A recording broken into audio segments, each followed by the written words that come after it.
Good morning, Simeon Tshakapesh. You're on the air, sir. Good morning, sir. How are you? I'm pretty good. Listen, Simeon, you walked away from politics, but you didn't actually technically walk away from. You're still an advocate for your people. What's on your mind this morning? Well, there's a lot on my mind these days. I've been hearing a lot of stories since I moved in Cheshire. I've been hearing about complaints about the RCMP, how they handled my fellow Aboriginal people here in Cheshire. But I also witness how they treat people here, and I'm shocked how people can take that kind of abuse from these people, the RCMP. But anyway. I think there's got to be something got to be done. I think here with the Aboriginal people, especially the people in both communities, how the RCMPs, how the justice system treats with the Aboriginal people, especially those people who don't have a formal basic English, basic education. One of the things that I think I want to applaud my First Nations people back in the West. I believe about the truth reconciliation on how the residential school treat Aboriginal people out in the West there. And I applaud them what they're doing up there, truth and reconciliation.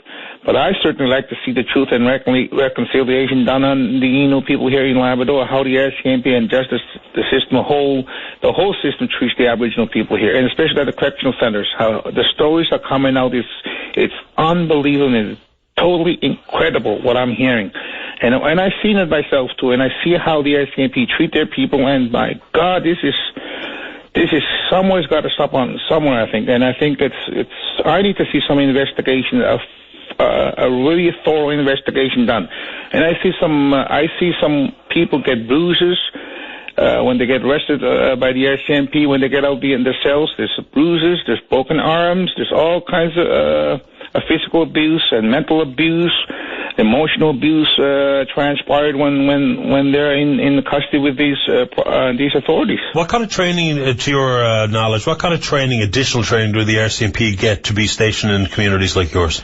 I think that they get trained to be abused people. That's what I take. If they're taking. You think that they actually get trained to brutalize? They're actually not practicing what they've been taught. Maybe I should teach these people a lesson. Maybe I'm the one who should be teaching these people how to handle our own people.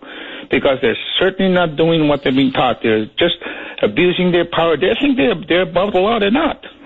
Well, that comment there, Simi, do you think that there's a built-in adversarial approach anyway?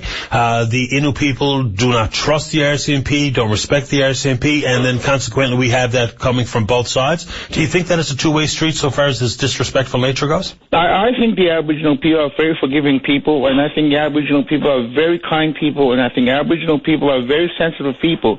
But I don't think non-native RCMP are very sensitive towards the culture and the values of the Aboriginal people. That's not what I'm seeing. I'm not witnessing that, and I'm the guy who's going to say that to you in front of your listeners because I don't see it. Are the RCMP the right kind of police force to be tackling the issues in your community? Does it require an all-Innu police force? And can that actually provide the safety, security of the folks who can be subjected to crime of violent and petty nature? So what's the answer? Because if you don't trust the RCMP now, does that mean you have to rely on a different police force? You should be taking care of policing yourselves? What's the answer? I think my leaders today, they got to wake up and smell the coffee, and they're probably going to watch the parade go by pretty soon because that's what's been happening here in Labrador, both communities, Natalie and Cheshire. I think there are very capable people here doing police work. There's capable Aboriginal young people here can do the police, and they can be trained like anybody. If you can train Afghanis up in Afghanistan by the RCMP, I don't see why not you can do with the Aboriginal people in Canada. The whole concept of racism, and I suppose, I'm not going to say you're implying anything, but many people will say that there's a racist tone offered by police forces towards Aboriginal folks.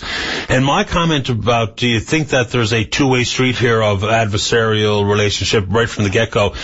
People will be quick to label the Whitey a racist when they ask tough questions like I hope to ask of you and other Innu leaders. Do you think that the same is true, though, Simeon? And this is a legitimate question. Do you think that there's also racism stemming from your people when you look at white, and whether it be officers or otherwise? Do you think that that's part of the problem, that we have both sides really practicing what you would characterize as racism, and that's why we're being held back?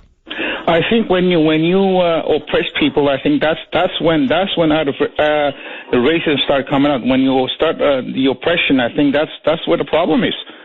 I mean, would you agree? I mean, my Aboriginal people, when non-native, when Europeans came to our shores, we gave them a hand, what they needed, and they gave us what? Bible, justice system, and now look at us where we are today. I mean, years ago, our elders didn't have to go through what my generation and then my father's generation didn't have to go through what the abuse that transpired in both communities. How do we get over that? I mean, I don't think my Aboriginal people are racist people. I think my people are very, very kind people and very sensitive people.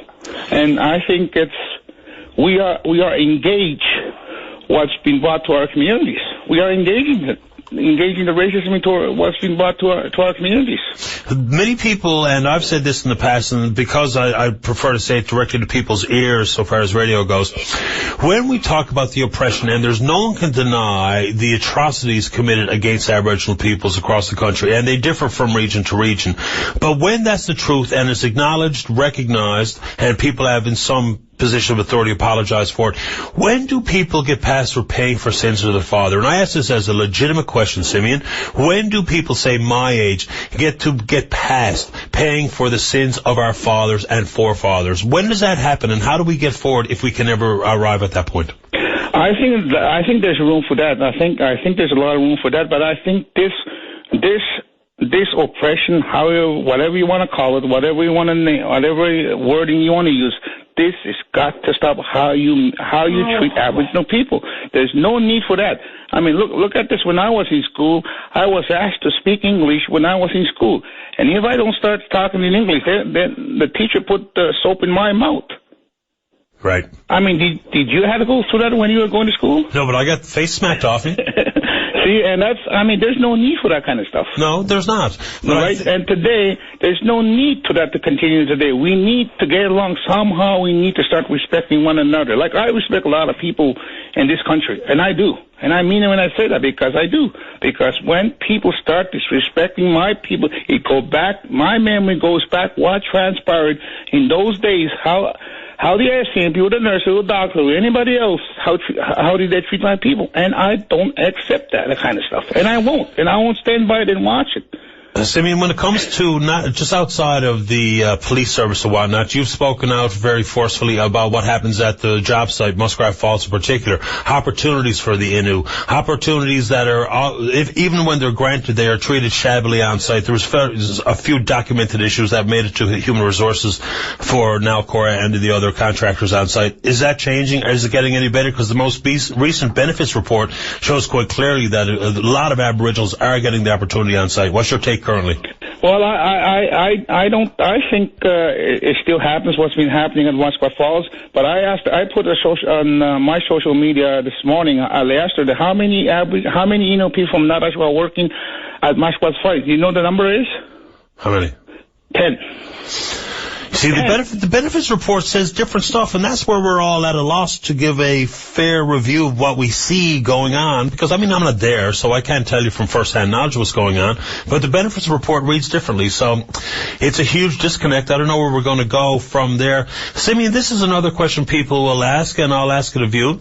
They say when it comes to those types of issues on the job site, that if someone's doing wrong and committing racist acts towards your people, then that's one thing that should be dealt with in the most severe manner. But people will also say that the Innu who are feeling disrespected are displaying thin skin based on sins of forefathers as opposed to the reality of what happens on the job site. Is there any truth to that?